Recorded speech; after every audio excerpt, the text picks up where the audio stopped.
Menyimpan dan merenung. Renungan diinspirasi dari Injil Suci menurut Lukas, bab 2 ayat 16 sampai 21.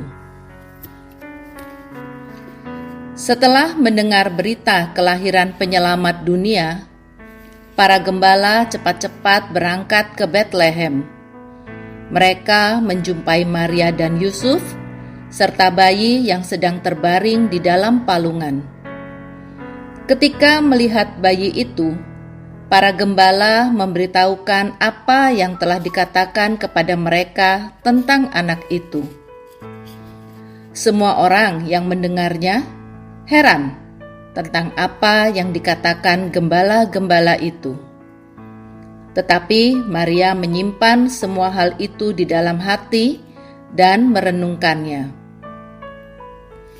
Kemudian, kembalilah gembala-gembala itu sambil memuji dan memuliakan Allah karena segala sesuatu yang mereka dengar dan mereka lihat, semuanya sesuai dengan apa yang telah dikatakan kepada mereka.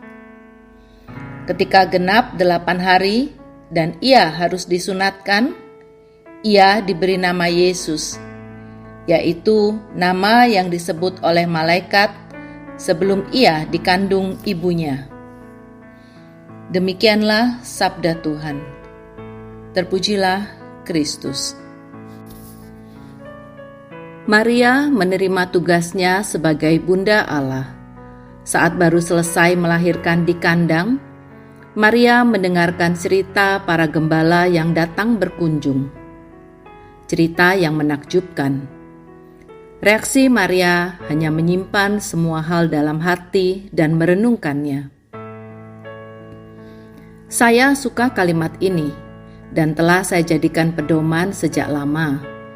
Saya mengatakan kepada diri sendiri berulang-ulang, jangan suka berasumsi, jangan suka berkomentar, dan jangan suka ikut campur. Tidak semua yang terlihat itu benar, tidak semua yang terdengar itu tepat maknanya, dan tidak semua pendapat umum itu pasti sah.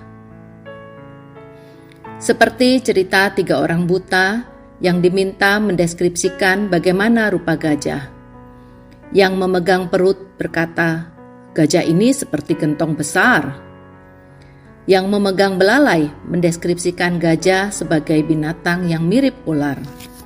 Sementara yang memegang telinga bilang gajah itu lebar dan tipis. Lalu bertengkarlah mereka karena meyakini pendapat masing-masing adalah yang benar. Demikian juga dalam hubungan kita dengan orang lain. Masing-masing melihat dari sudut pandangnya sendiri, lalu sering langsung mengambil kesimpulan. Payahnya, lebih sering kesimpulan kita condong ke hal-hal negatif. Misalnya saja, jika melihat orang yang membaca dan membalas WA berkali-kali saat sedang misa, kita bisa berpikiran negatif. Orang ini bagaimana sih kok tidak serius mengikuti misa? Suatu saat, papa saya masuk rumah sakit dan kondisinya tidak baik. Maka saat misa, saya sekali-sekali memeriksa ponsel. Saya merasa malu dan kikuk saat membuka ponsel karena berpikir, pasti saat ini sebelah-sebelah berpikir jelek tentang saya. Ibu ini mau apa sih buka-buka ponsel terus dalam gereja? Menyimpan semua hal dalam hati dan merenungkannya pantas dijadikan moto bagi kita semua yang terlibat dalam organisasi apapun.